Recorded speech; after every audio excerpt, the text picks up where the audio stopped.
بسم اللہ الرحمن الرحیم۔ السلام علیکم۔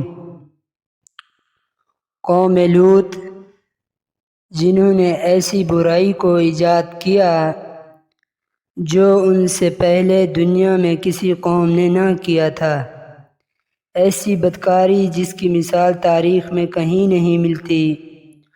اس قوم نے ایسا کیا کام کیا تھا اور ان کا کیا انجام ہوا؟ حضرت لوط علیہ السلام اللہ کے برگزیدہ بندے تھے۔ آپ کے والد کا نام حیران تھا جو طارق کے بیٹے تھے۔ آپ کی پیدائش آرا کے قدیم شہر اور میں ہوئی تھی۔ اس میں ابراہیم علیہ السلام کا مسکن تھا۔ دراصل لوط علیہ السلام کے والد حیران حضرت ابراہیم علیہ السلام کے سگے بھائی تھے، یعنی حضرت لوط علیہ السلام حضرت ابراہیم علیہ السلام کے بھتیجے تھے۔ چونکہ حضرت لوط علیہ السلام کے والد ان کے بچپن میں ہی انتقال کر چکے تھے، لہٰذا حضرت لوط علیہ السلام کو حضرت ابراہیم علیہ السلام نے بیٹا بنا کر پالا تھا۔ آپ حضرت ابراہیم علیہ السلام پر سب سے پہلے ایمان لانے والوں میں سے شامل ہیں۔ اب حضرت ابراہیم علیہ السلام کے زمانے میں اہل سدوم کی رہنمائی کے لیے نبوت کے منصب پر فیض ہوئے۔ حضرت لوط علیہ السلام کے بہت سارے معجزات ہیں۔ آپ جس وقت بارش کے لیے دعا کرتے تو آسمان بادلوں سے بھر جاتا اور خوب بارش ہوتی تھی۔ حضرت لوط علیہ السلام جس پتھر پر سر رکھ کر سوتے، اس پتھر پر آپ کے سر مبارک کا نشان بن جاتا تھا۔ سدوم وہ علاقہ تھا جہاں حضرت لوط علیہ السلام معبود فرمائے گئے۔ سدوم کے اس پاس 5 نہایت خوبصورت شہر آباد تھے، جن میں سے ہر ایک کی آبادی 1 لاکھ افراد سے زیادہ تھی۔ یہ علاقے نہایت سرسبز و شاداب اور قدرت کا حسین شاہکار تھے۔ یہاں باغات کی کثرت تھی، لہلہاتی کھیتیاں یہاں کی ضروریات سے کہیں زیادہ تھی۔ شام اور اسرائیل کے درمیان بسا ہوا یہ علاقہ نہایت ہی زرخیز تھا۔ وہاں طرح طرح کے اناج، پھل، میوہ جات بکثرت پیدا ہوتے تھے، اور یہی وجہ تھی کہ آس پاس کی بستیوں کے لوگ بھی اپنے معاشی اور غذائی ضرورت کے لیے ان بستیوں کی طرف آتے تھے۔ مگر یہ بات اہل سدوم کے لوگوں کو بالکل بھی پسند نہ تھی۔ ان کے خیال میں ان کی بستیوں میں پیدا ہونے والے پھلوں، اناجوں اور سبزیوں پر صرف ان کا حق ہے۔ وہ نہیں چاہتے تھے کہ دوسری بستیوں کے لوگ ان کے علاقے میں آئیں۔ ایک دن سدوم کے لوگ اس بات پر غور و فکر کر رہے تھے کہ باہر سے آنے والے لوگوں کو یہاں آنے سے آخر کیسے روکا جائے۔ یہ شیطان ایک بزرگ کی شکل میں ان کی محفل میں آیا اور کہا، اگر تم ان سے پیچھا چھڑانا چاہتے ہو تو میری بات پر عمل کرو۔ اس اجنبی بزرگ کی بات لوگوں نے بہت توجہ سے سنی۔ شیطان نے کہا، میں کل بتاؤں گا۔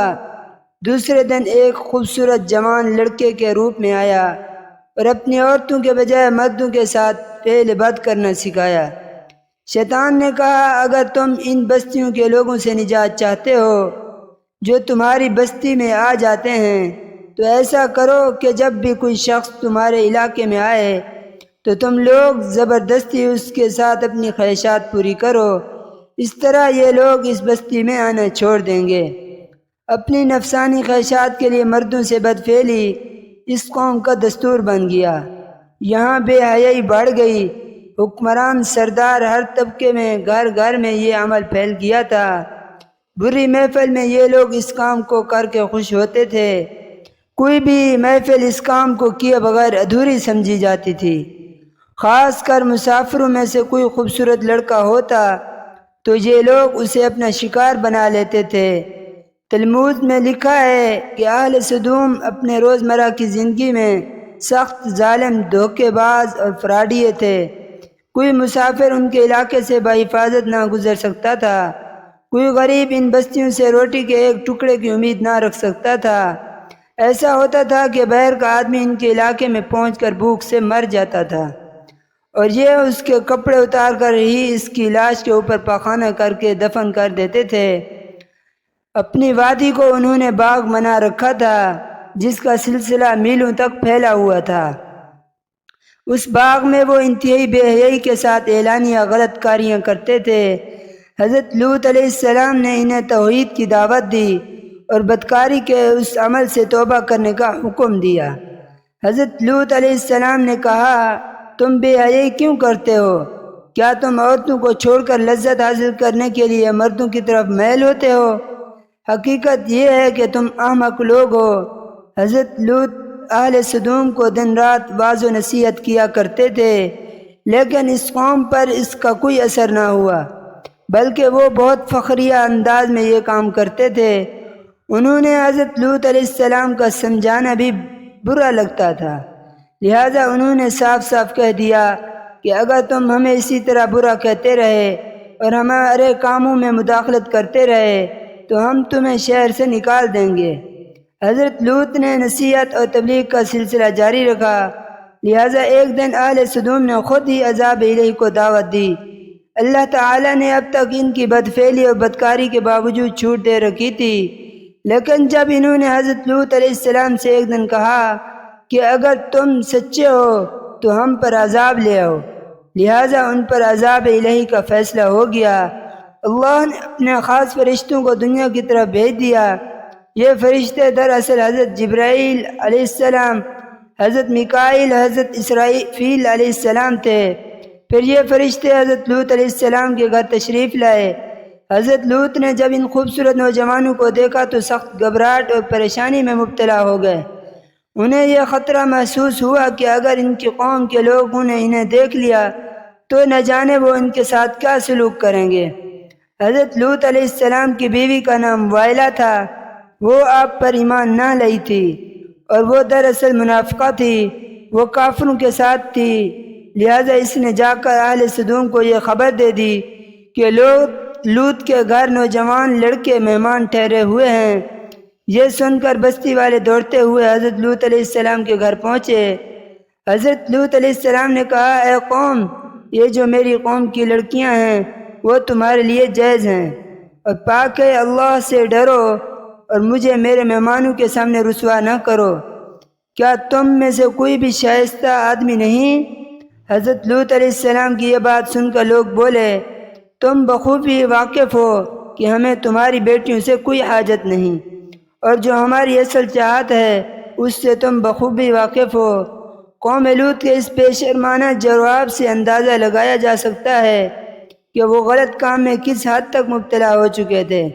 حضرت لوط علیہ السلام کی قوم ان کے گھر کی طرف دوڑتی ہوئی آئی تو حضرت لوط علیہ السلام نے گھر کے دروازے بند کر دیے اور ان نوجوانوں کو ایک کمرے میں چھپا دیا۔ اس بدکار لوگوں نے آپ کے گھر کو چاروں طرف سے گھیرا ہوا تھا۔ ان میں سے کچھ گھر کی دیوار پر بھی چڑھنے کی کوشش کر رہے تھے۔ حضرت لوط اپنے مہمانوں کی عزت کے خیال سے بہت زیادہ گھبرائے ہوئے تھے۔ فرشتے یہ سب منظر دیکھ رہے تھے۔ جب بھی انہوں نے حضرت لوط علیہ السلام کی بے بسی اور پریشانی کا یہ عالم دیکھا تو حقیقت سے پردہ اٹھاتے ہوئے یوں فرمایا، اے لوط، ہم تمہارے رب کے بھیجے ہوئے فرشتے ہیں، یہ لوگ ہرگز تم تک نہیں پہنچ سکیں گے۔ ابھی کچھ رات باقی ہے، تم اپنے گھر والوں کو لے کر چل دو اور تم میں سے کوئی شخص پیچھے مڑ کے نہ دیکھے۔ اہل سدوم حضرت لوط علیہ السلام کے گھر کا دروازہ توڑنے پر بضد تھے، لہٰذا جبرائیل علیہ السلام نے گھر سے باہر نکل کر اپنی پر کا ایک کونا انہیں مارا، جس سے ان سب کی آنکھوں کے ڈیلے باہر نکل آئے اور بصارت ذیل ہو گئی۔ یہ خاص کر ان لوگوں کو پہنچا جو حضرت لوط علیہ السلام کے پاس بدنیتی سے آئے تھے۔ حضرت لوط علیہ السلام حقیقت حال جان کر مطمئن ہو گئے، اپنے گھر والوں کے ساتھ رات ہی کو نکل پڑے۔ حضرت لوط علیہ السلام کی بیوی بھی ان کے ساتھ تھی، لیکن کچھ دور جا کر وہ واپس اپنی قوم کی طرف پلٹ گئی اور قوم کے ساتھ جہنم رسید ہو گئی۔ صبح کا آغاز ہوا تو اللہ کے حکم سے حضرت جبرائیل علیہ السلام نے بستی کو اپنے پر سے اکھاڑ دیا اور پھر اپنے بازو پر رکھ کر آسمان پر چڑھ گئے، یہاں تک کہ آسمان والوں نے بستی کے کتوں کے بھونکنے اور مرغوں کے بولنے کی آوازیں سنی۔ پھر اس بستی کو زمین پر دے مارا، جس کے بعد ان پر پتھروں کی بارش ہوئی۔ ہر پتھر پر مرنے والے کا نام لکھا ہوا تھا۔ جب یہ پتھر ان پر لگتے تو سر پاش پاش ہو جاتے۔ صبح سویرے شروع ہونے والا یہ عذاب پوری بستی کو تہس نہس کر چکا تھا۔ قوم لوط کی ان خوبصورت بستیوں کو اللہ نے ایک انتہائی بدبودار اور سیاہ جیل میں تبدیل کر دیا، جس کے پانی سے رہتی دنیا تک کوئی فائدہ نہیں اٹھایا جا سکتا۔ سمندر کے اس خاص حصے میں کوئی جاندار، مچھلی، مینڈک وغیرہ زندہ نہیں رہ سکتے، اس لیے اسے بحر مراد کہا جاتا ہے۔ تو اسرائیل اور اردن کے درمیان واقع ہے۔ ماہرین ارسان نے 10 سالوں کی تحقیق اور جستجو کے بعد اس تباہ شدہ شہر کو دریافت کیا تھا۔ تحقیق سے یہ پتہ چلا تھا کہ اس شہر میں زندگی بالکل ختم ہو چکی ہے۔ اس شہر کے راستے اور کھنڈرات کو دیکھ کر آرکیولوجسٹ نے یہ اندازہ لگایا تھا کہ جب یہ شہر تباہ ہوا تو اس وقت لوگ روزمرہ کے معاملات کے کاموں میں مشغول تھے اور یہاں زندگی اچانک ختم ہو گئی تھی۔ اہل سدوم جنہیں پتھر بنا دیا گیا تھا، ان کے بت ابھی تک بحر مراد کے پاس موجود ہیں، جو تا قیامت لوگوں کے لیے ایک عبرت ہے۔ آج یورپی ممالک میں انسانی آزادی کے نام پر اس بدکاری کی اجازت دی جاتی ہے اور اس برے عمل کو فخر سمجھا جاتا ہے، مگر حقیقت یہ ہے کہ ہم جنس پرستی کا بالکل فطرت کے خلاف ہے، جس سے انسانی معاشرت تباہ اور برباد ہو جاتا ہے۔ روایتوں کے مطابق ایک مرتبہ حضرت سلیمان علیہ السلام نے شیطان سے پوچھا کہ اللہ کے نزدیک سب سے بدترین عمل کیا ہے؟